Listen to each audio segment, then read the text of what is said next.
오늘 하나님께서 우리에게 주신 말씀은 신약성경 마가복음 4장 35절에서 41절 말씀입니다.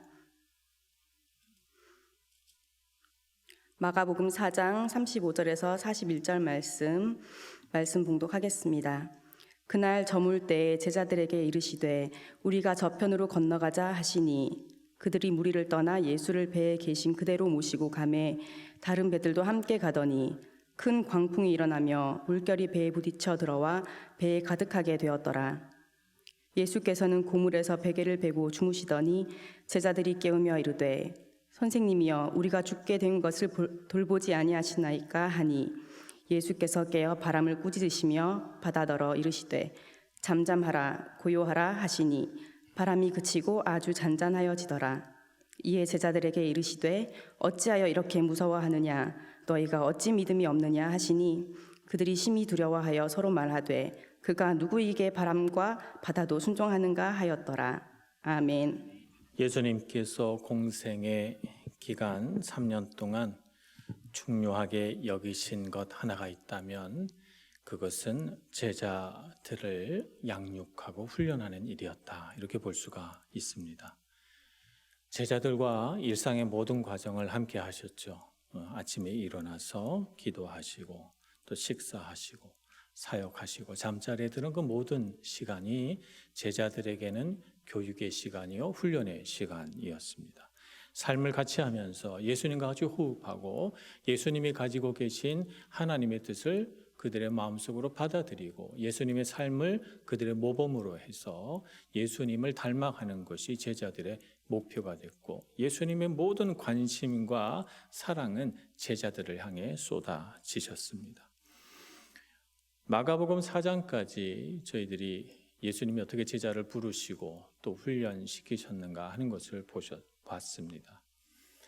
제자들을 부르시고 난 후에 귀신도 내쫓으시고 병자도 고치시고 오늘 4장에 들어와서는 말씀을 가르치셨습니다. 여러 가지 비유들을 들어서 말씀을 가르치셨는데 제자들만 남았을 때에 그 비유의 뜻을 해석해서 또 들려주시기도 하셨기 때문에 제자들은 정말 예수님에게 특별한 훈련과 교육을 받았다 이렇게 볼 수가 있겠습니다.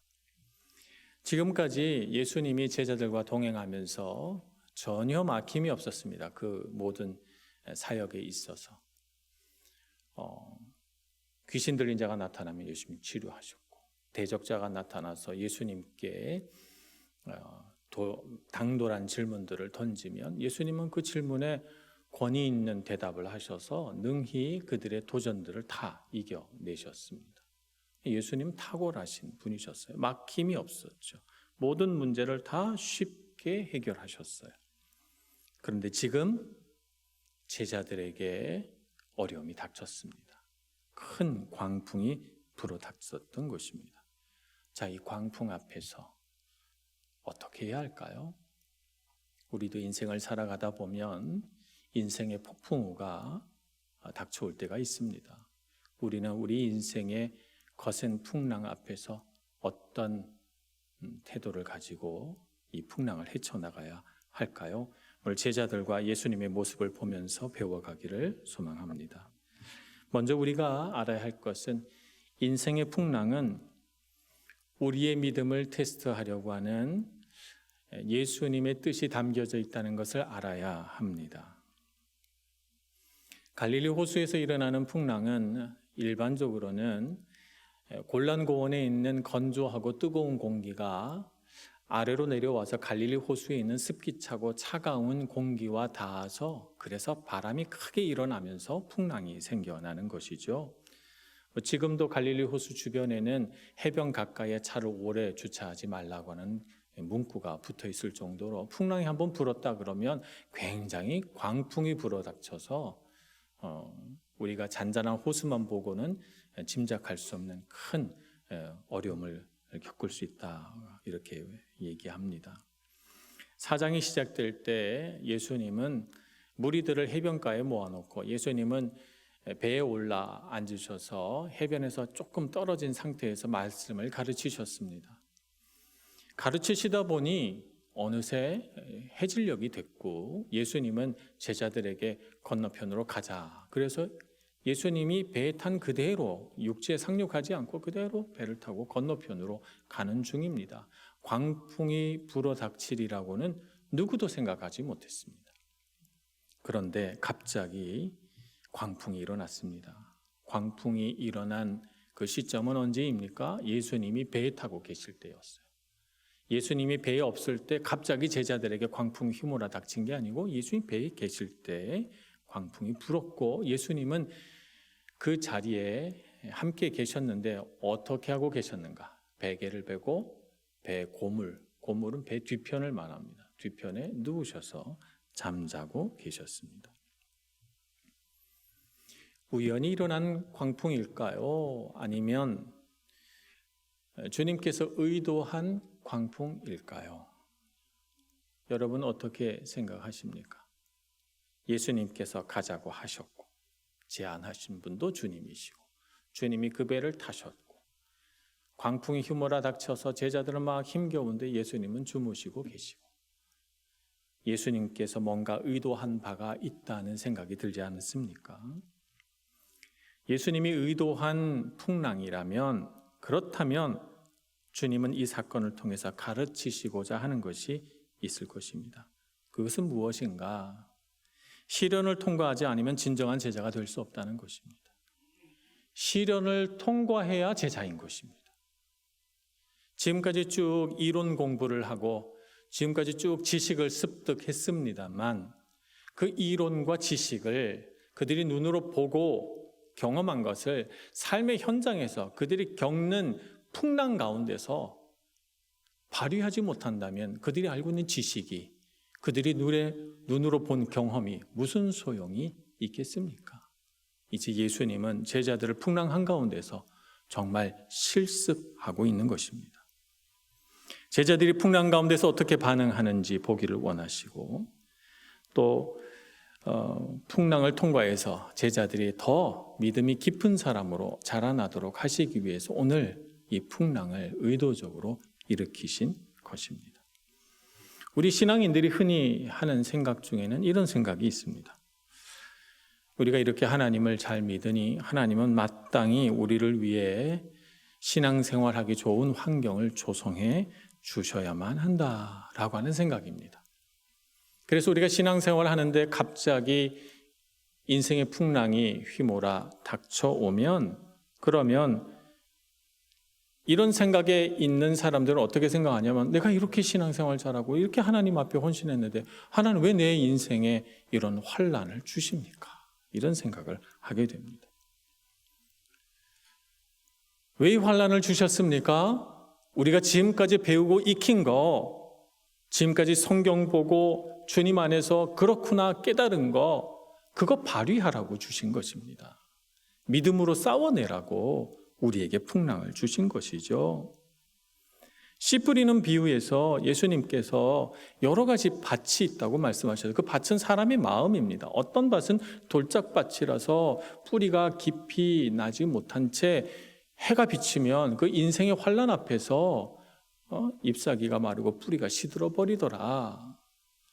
또 어떤 사람들은 가시나무가 막 자라나서 그 가시가 열매 맺는 것을 방해해서 싹이 나고 자라긴 하지만 열매는 없더라. 예수님께서 그렇게 말씀하시면서 인생의 시련이 있다. 우리가 믿음의 뿌리를 깊이 내려서 30배, 60배, 100배의 열매를 맺을 때까지 자라나려면 환난을 이겨내야 된다는 거예요. 우리에게 닥쳐오는 위험과 어려움들을 직면하고 싸워내야 된다는 거예요. 그것을 우리에게 가르치시려고 하는 것입니다. 인생의 시련은 신앙인이라고 해서 면제시켜주지 않습니다. 예수님께서 마태복음 5장 45절에 뭐라고 말씀하셔요? 하나님께서 해를 비추시되 해를 선인에게나 악인에게나 공평하게 비추시고 하나님께서 하늘에서 비를 내리시되 악인이나 의로운 자나 의롭지 못한 자나 동일하게 비를 내려주신다는 거예요. 해가 환난일 수도 있습니다. 비가 환난일 수도 있어요. 아니 반대로 해가 은혜일 수도 있습니다. 마른 땅에는 비가 또 은혜일 수도 있어요. 해가 무엇을 상징하는지 비가 무엇을 상징하는지 알 수는 없으나 예수님의 말씀의 요점은 뭐냐 하면 하나님의 은혜든 하나님이 주시는 환난이나 어려움이든 하나님은 모든 사람들에게 공평하게 주신다는 거예요. 그러니까 우리가 갖고 있는 내가 신앙생활 잘하니까 하나님은 환난을 면제시켜 주시겠지라고 하는 생각은 하나님이 성경을 통해서 보여주시는 섭리와는 전혀 다르다는 것을 우리가 알아야 합니다. 그러니까 우리가 환난이 왔을 때 왜 하나님 나에게 이런 환난을 주시지? 라고 쓴 마음을 먹는 것은 성경에 보여주시는 하나님의 원리와 전혀 어울리지가 않습니다. 우리는 인생의 환난이 오면 어떻게 생각해야 됩니까? 이 환난은 나의 믿음의 실체를 드러내게 하는 환난이구나. 내가 지금까지 배우고 익힌 것, 내가 하나님 앞에서 결단하고 소망한 것, 이 환난의 때에 내가 발휘해 봐야겠구나 라고 생각해야 되는 것입니다. 믿음이 없으면 풍랑 앞에서 두려워 떨게 됩니다. 예수님은 제자들에게 뭐라고 말씀하셨습니까? 풍랑을 잠잠케 하신 후에 40절에 이렇게 말씀합니다. 어찌하여 이렇게 무서워하느냐? 너희가 어찌 믿음이 없느냐? 가르치고 보여주시기도 하셨는데 제자들의 마음에는 그것이 깊이 뿌리 내리지 못한 상태였던 것입니다. 믿음 있는 자로 자라나거라 이렇게 제자들에게 말씀하고 있는 것입니다. 예수님이 가자고 하셨고 예수님이 배에 타고 계시다면 무슨 걱정이 있습니까? 무엇을 두려워할 필요가 있겠습니까? 그렇잖아요. 예수님이 함께 계신데 예수님이 우리를 부르셨고 예수님이 우리와 함께 계시다고 말씀하시는데 왜 두려워하십니까? 왜 환난이 왔다고 내가 이렇게 예수 잘 믿는데 환난을 주십니까? 이런 질문을 합니까? 지금이야말로 내가 배운 것 발휘할 때다. 내가 믿음으로 싸워내서 멋지게 예수님의 제자인 것을 드러내야 될 때다. 예수님이 나와 함께 하시고 예수님이 나를 부르셨는데 내가 무엇을 두려워하랴? 믿음으로 이 인생의 풍랑이라는 테스트를 잘 싸워 이겨내시는 여러분들 되시길 축복합니다. 이렇게 믿음으로 싸워내려면 두 번째 우리에게 필요한 것은 영의 눈이 열려야 합니다. 우리 신앙생활에 있어서 정말 중요한 것은 영의 눈이 열리는 거예요. 예수님의 제자들이 예수님이 계신 것을 못 봐서 지금 무서워합니까? 예수님이 계신 걸 압니다. 그런데 예수님에게 가서 뭐라고 말합니까? 38절 제자들이 깨우며 이르되 선생님이여 우리가 죽게 된 것을 돌보지 아니하시나이까. 원망하는 마음이에요. 예수님이 무언가 도와주실 수 있다고 바람과 이 파도를 잠잠케 할 거라고 믿지는 않았어요. 왜냐하면 예수님이 잠잠하라 고요하라 해서 바람이 그치고 파도가 잔잔해지니까 깜짝 놀라거든요. 그러니까 그걸 기대한 건 아닙니다. 근데 예수님이 배에 타셔서 잠을 자고 계시니까 속상한 거예요. 우리가 이렇게 힘든데 우리의 고통과 괴로움은 안 알아주시나 하고 제자들의 마음이 힘든 거예요. 예수님이 계시지만 예수님을 모르기 때문에 그들은 예수님에게 불평하고 두려워하고 있는 것입니다. 영의 눈이 열려서 예수님이 누구이신지 알아야 합니다. 그것이 우리 신앙생활입니다. 제자들이 두려워 떨었던 이유는 무엇입니까? 풍랑 때문에 떨었습니까? 아닙니다. 예수님이 누구신지 몰랐기 때문에 두려웠던 것입니다. 예수님이 누구신지 알았더라면 그들은 풍랑이 와도 열심히 물을 퍼내고 방향키를 조종하면서도 두려워하지는 않았을 것입니다. 예수님은 요한복음 1장 1절에 따르면 태초에 하나님과 함께 계셨던 분이고 빌립보서 2장에 따르면 그는 근본 하나님의 본체시기 때문에 창조 그 시대 때부터 계셨고 우리를 지으실 때 하나님 아버지와 함께 동력하셔서 우리를 지으신 분이십니다. 창조의 능력을 갖고 계신 분이세요. 그러니 바람과 파도를 잠잠하게 하시는 일은 예수님에게는 아무것도 아닌 것이죠. 예수님의 능력이 얼마나 크신가? 예수님을 알면 담대해집니다. 예수님이 얼마나 능력 많으신 분인 줄 알면 우리가 두려워할 이유가 무엇입니까? 믿음은 다른 것이 아닙니다. 우리의 시선을 어디에 둘 것인가의 문제가 바로 우리의 믿음의 문제입니다. 지금 나에게 일어나고 있는 상황보다 그리스도를 바라보는 훈련이 필요하고 예수님을 바라볼 때 그분이 누구이신지를 알고 바라보는 것이 우리에게 필요한 것입니다. 예수님이 우리와 함께 계시니 두려울 것 없다. 인생의 풍랑 앞에서 환난이나 고통 앞에서 담대한 마음으로 싸워 이겨내는 그런 믿음을 가질 수 있기를 소망합니다. 그러니까 우리의 관심은 어떻게 하면 우리의 상황을 나아지게 만들까? 어떻게 하면 우리의 상황을 반전시킬 기적이 일어날까? 거기 기적에 초점 맞추지 말고 기적을 행하시는 주님께 초점 맞춰져 있어야 됩니다. 그래서 우리의 영의 눈은 주님을 향해 떠져 있어야 되는 거죠. 우리 상황에 대하여 눈 뜨는 게 아니라 주님을 향하여 눈이 떠져야 하는 것입니다. 어떤 청년이 늦은 나이에 취업 준비를 하고 있었습니다. 어느 날 친구 돌잔치에 가게 되는데 이 친구는 아직 결혼도 못했고 취직도 못했는데 이 친구는 취직도 하고 자녀도 낳아서 돌잔치를 하고 있는 거예요. 친구들이 모여서 축하하는 자리에서 이 친구 저 친구의 소식을 듣게 됩니다. 다들 이렇게 저렇게 안정된 직장을 얻어가지고 잘 살고 있는데 나는 지금 뭐 하고 있지? 하는 생각이 드니까 마음이 무너져요. 이러다가 내가 내 인생에서 도태되는 건 아닐까? 두려운 마음이 왈칵 일어나고 나도 빨리 해서 뭔가 이 친구들을 따라잡아야 할 때는 조급함도 생기고 왜 나는 이것밖에 안 될까라고 하는 자기 자신에 대한 어떤 고통까지도 찾아와서 마음속에 인생의 풍랑이 확 일어나는 거예요.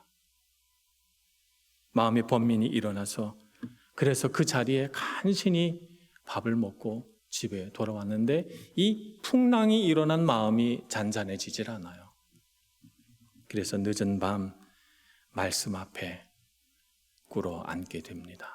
주님의 말씀 붙들고 어떻게 하든지 이 풍랑을 이겨내 보려고 요한복음을 펼치니 요한복음 14장 27절이 눈에 들어옵니다. 평안을 너희에게 끼치노니 곧 나의 평안을 너희에게 주노라. 내가 너희에게 주는 것은 세상이 주는 것과 같이 아니하니라. 너희는 마음에 근심하지도 말고 두려워하지도 말라. 인생의 배에 함께 타고 계신 예수님을 봅니다. 눈이 떠진 것이죠. 주님, 제가 다른 사람보다 좀 늦었습니다. 인생길에 제가 좀 늦게 발걸음을 떼었습니다만 주님이 제 인생의 배에 함께 타고 계시니 두려워하지 않겠습니다. 조급해하지 않겠습니다. 주님께서 이끄시는 대로 순종해서 내 인생의 파도를 잠잠케 하시는 주님의 능력을 맛보게 해주소서. 이렇게 기도하고 나니까 마음이 가라앉아요. 풍랑이 잠잠해지는 것이죠. 그리고 결단하기를 주님, 제 마음이 힘들 때마다 우리 믿음의 지체들 만나서 솔직하게 나의 마음 이야기하고 나를 위해서 기도 좀 해주십시오. 이렇게 기도 요청하겠습니다. 그리고 주님 또 결단합니다.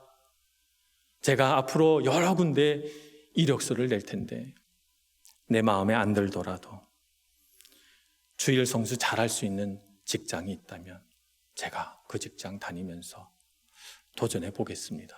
이렇게 결단하는 마음이 생겨요.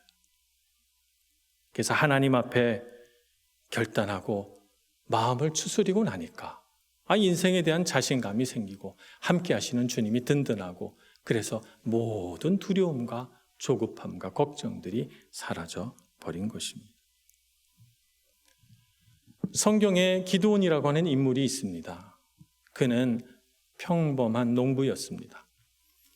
그가 밀도 추수하고 포도 농장도 조금 하고 있습니다. 근데 추수 때만 되면 미디안 족속들이 와서 이 추수한 농작물들을 다 탈취해 빼앗아가 버려요. 하여튼 기가 막히게 와가지고 다 가져가 버리는 거죠. 그래서 추수하는 티를 안 내려고 이 기드온이라는 농부가 자기 포도주 짜는 그 곳간에 들어가가지고 거기서 몰래 밀을 타작하고 있는 거예요. 사실 평범하다고는 하지만 겁이 많은 농부였죠. 근데 바로 그때 하나님의 사자가 나타나서 이 기드온을 향해서 뭐라고 부르냐면 강한 용사여 라고 부릅니다.